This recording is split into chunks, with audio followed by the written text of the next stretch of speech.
It's time for City Beat, your source for all the latest news on the city of Thompson. Only on 102.9 CHTM, your radio station. Good morning, and thank you for tuning in to this week's edition of City Beat. I'm CJ Carter, and joining me in studio today is Mayor Dennis Fenske. Thank you for coming in, sir. Good morning. So if you have a question you'd like to ask Mayor Fenske, give us a call on the on-air line, 677-8181. So to kick things off, what's been happening around the city? Well, I'd like to continue with the safety share about lawn sweeping and road sweeping, but that's not going to happen. So we woke up to the big white stuff this morning. So a safety share this morning is regards to we are in snow removal process. We are doing Thompson Drive as we speak. Just a reminder, a couple things. We will not be grading tight to the curb because we understand everybody's put their lawn sweepings onto the road. We don't want to put it back on their yard, so we're going to stay away from the curb a couple feet. Secondly, we normally clean driveways with a loader after the grader goes by. Again, understanding that everybody's swept their lawns and just got them nice and clear. We won't be doing driveways, so we won't be piling snow onto the existing snow. So you may have to get some friends or yourselves, and just from a safety perspective, cautious when you're shoveling snow. It's wet, it's heavy. Be careful with that, but there are driveways that will be required to be cleared. We will continue to clear the seniors that are on our list for driveway cleanup, but general driveway clearing will not happen because we don't want to put any more snow onto the streets or onto the yards that have just been cleaned off. Alrighty. Now, I spoke with Wayne Kaversky this morning, the city's public works director, and he said that the business cleanup and the Trash for Cash Day at Robbins have been postponed because of the weather. Do you have any details on when those have been moved to? Yeah, actually, the business one has been moved to May 20th from 1 to 4 p.m., and the community one at Robbins has been moved to May 28th. So, again, it's supposed to happen this weekend, but obviously with the snowfall, we're moving it to May 20th for the businesses and May 28th for the community. Weather pending once again. Weather pending, yes. Alrighty. So quick reminder to those listening, if you have a question that you'd like to ask Mayor Fenske, you can give us a call right now. 677-8181 is the number for our on-air line. Now, at Monday's City Council meeting, there was a letter read from the Minister of Public Safety, Ralph Goodale, which was a response to a request to have the city's RCMP regular staff reduced by 2 members. Can you talk about why the city came to that decision? Basically, we have 38 officers under contract, which costs the taxpayers approximately $4.6 million annually. And so part of the process is that if you want to reduce the number of officers, you have to serve 2 years' notice to Public Safety Canada and to the RCMP.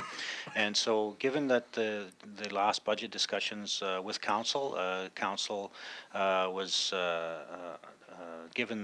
provided the direction to administration to write the letter to Public Safety Canada to provide us with the opportunity in 2018, if required, that we could address budgetary issues concerning the RCMP. So again, I want to emphasize this is not a step that's taken lightly, and secondly, it's not a step that we actually have to follow through. It's one that we had to do from a mechanical perspective because we all know that there will be an economic impact in 2018 with Valet moving to a mine mill operation. We don't know the impacts of that, but we want to set ourselves up to be able to react and control our budget where and how we can. So this is one of the steps that we've done that if and when we need it, it's in place to exercise at that time. Okay. Now, also on Monday's council meeting, a motion was passed that allowed an update to the city's emergency plan. So what was that change and why was it necessary? Well, basically, the 2 clauses that were changed in regards to the state of emergency. The state of emergency is declared by the mayor on the advice of administration during an event, and that could be a forest fire, it could be other events happening. But the current bylaw stated that the state of emergency would stay in place for 14 days.